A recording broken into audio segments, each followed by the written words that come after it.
Assalamualaikum warahmatullahi wabarakatuh.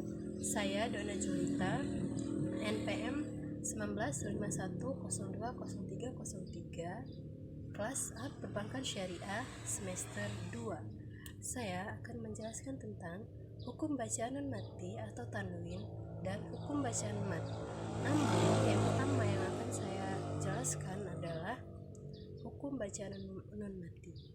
Jadi, hukum bacaan nun mati itu ada 4, yaitu yang pertama izhar, idgham, iqlab, dan ikhfa.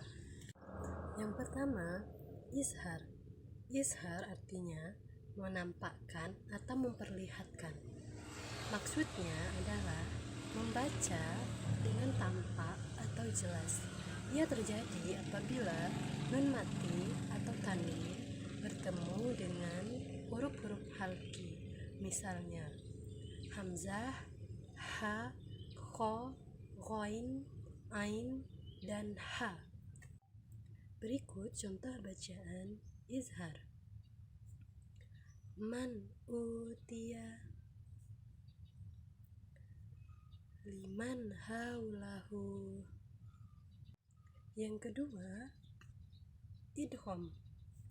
Idgham artinya menggabungkan atau mempersatukan. Hukum bacaan idgham ada 2, yaitu idgham bi gunnah dan idgham bila gunnah. Idgham bi gunnah terjadi bila nun mati atau tanwin bertemu dengan huruf-huruf seperti mim, nun, waw, dan ya, maka dibaca lebur atau dengung. Berikut contoh bacaan idgham bi gunnah. May yaqulu. Yang kedua, idgham bila gunnah. Idgham bila gunnah terjadi apabila nun mati atau tanwin bertemu dengan huruf lam dan ro, maka dibaca lebur tanpa dengung. Berikut contoh bacaan idgham bila gunnah. Min ladu. Sekarang kita masuk ke hukum bacaan nun mati atau tanwin yang ketiga, yaitu iqlab. Iqlab terjadi apabila nun mati atau tanwin bertemu dengan huruf ba, maka hukum bacaan nun mati atau tanwin tersebut dibaca dengan mim. Berikut contoh bacaan iqlab. Mim ba'di sumum bu'num.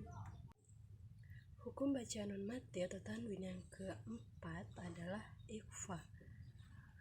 Ikhfa ini berlaku bila nun mati atau tanwin bertemu dengan huruf-huruf berikut, yaitu ta, jim, dal, zal, zai, sin, shin, shod, dot, to, zo, fa, khof, dan kaf. Maka ia harus dibaca samar-samar antara idgham dan izhar. Berikut contoh hukum bacaan ikhfa. Anzala wal unsa. Lalu yang terakhir yang akan kita bahas adalah mat. Definisi mat secara bahasa adalah memanjangkan atau menambah, namun secara istilah adalah memanjangkan suatu bacaan huruf Al-Quran yang disebabkan adanya huruf mat sehingga dipanjangkan sesuai dengan aturan tertentu. Mat ini ada 2 macam, yaitu mat tabi'i atau mat asli dan mat far'i. Yang pertama yang akan kita bahas adalah mat tabi'i atau mat asli. Mat tabi'i ini mat yang berdiri sendiri karena zat huruf mat itu. Bisa dikatakan mat tabi'i ini adalah mat yang masih murni. Nah, mat tabi'i ini terjadi apabila huruf berharokat fathah bertemu dengan alif, huruf berharokat kasroh bertemu dengan ya mati, huruf berharokat dhammah bertemu dengan waw mati. Panjang dari mat tabi'i ini adalah 1 alif atau 2 harokat. Berikut contoh bacaan mad tabi'i.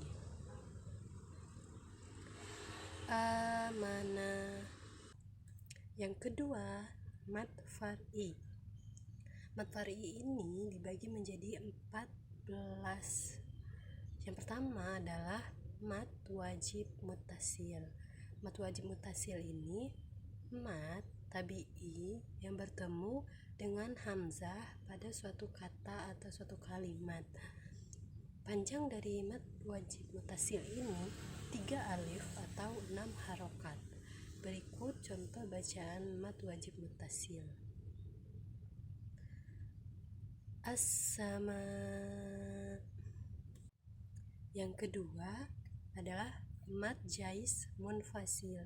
Mad jais munfasil ini adalah mad tabi'i yang bertemu dengan hamzah, tetapi hamzah tersebut berada di lain kalimat atau lain kata. Nah, jais artinya boleh, sedangkan munfasil artinya terpisah. Mad jais munfasil ini mempunyai panjang bacaan 2, 4, dan 6, tetapi kebanyakan orang memakainya 4 harokat. Berikut contoh bacaan mad wajib munfasil. Ya ayyuha. Yang ketiga adalah mad arid lisukun. Mad arid lisukun ini terjadi jika ada wakof atau tempat berhenti yang sebelumnya ada huruf mad tabi'i. Cara membacanya adalah dibaca 2, 4, atau 6 harokat. Apabila dibaca wasol atau melanjutkan bacaan, maka dibaca seperti mad tabi'i, yaitu 2 harokat. Berikut contoh bacaan mad arid lisukun. Yu'minun. Yang keempat ada mad badal. Mad badal ini terjadi apabila huruf mad dan hamzah bertemu dalam satu kalimat. Mereka berkumpul di satu kalimat tersebut, sedangkan hamzah mendahului huruf mad itu sendiri. Mad badal dibaca panjang 2 harokat atau 1 alif. Mad artinya panjang, badal berarti pengganti. Berikut contoh bacaan mad badal. Ja'alu. Yang kelima, mad iwad. Mad iwad terjadi apabila kalimat terakhir berharokat fathah tanwin dan dibaca wakof. Panjangnya 2 harokat. Contoh bacanya adalah iwajah. Yang keenam ada mad lazim mutasaqqal kilmi, yaitu apabila mad tabi'i bertemu dengan huruf bertasdid dalam satu kata. Dibaca panjangnya 6 harokat. Contoh bacanya adalah latudorro. Yang ketujuh ada mad lazim mukakaf kilmi, yaitu apabila mad tabi'i bertemu dengan huruf bersukun dalam satu kata. Dibaca 6 harokat. Mad ini hanya terdapat di 2 kata atau 2 tempat saja di Al-Quran, yaitu Yunus ayat 21 dan 91. Salah satunya adalah al-ana wa qad kuntum. Yang kedelapan ada mad lazim harfi musyabah. Mad ini biasanya terdapat pada awal surat.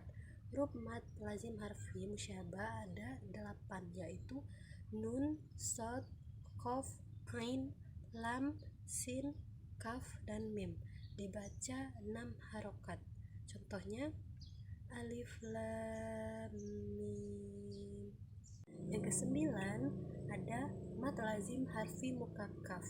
Terdapat juga pada awal ayat Al-Quran. Huruf mad ini ada 5, yaitu ha, ro, to, ya, ha. Contohnya Yasin. Yang ke-10 ada mad lain atau mad lin. Terjadi apabila huruf waw sukun atau ya sukun sebelumnya huruf berharokat fathah dibaca 2-6 harokat. Contohnya alaikum. Yang ke-11 ada mad silah kasiro, yaitu memanjangkan suara pada huruf ha domir dalam suatu kata dan sebelumnya terdapat huruf berharokat. Contohnya lahuma.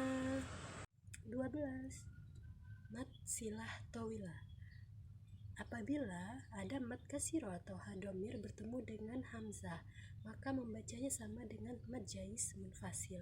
Contohnya indahu illa. 13 ada mad tamkin. Mad tamkin terjadi apabila ada dua huruf ya dan huruf ya yang pertama bertasydid atau berharokat kasroh dan ya yang kedua sukun, maka dibacanya 2 harokat. Contohnya an-nabiyana. 14 dan ini yang terakhir, yaitu mad fak. Mad fak ini bertemunya 2 hamzah, di mana hamzah yang pertama adalah hamzah istifham dan yang kedua hamzah wasl, atau juga pertemuan antara mad badal dan huruf bertasydid.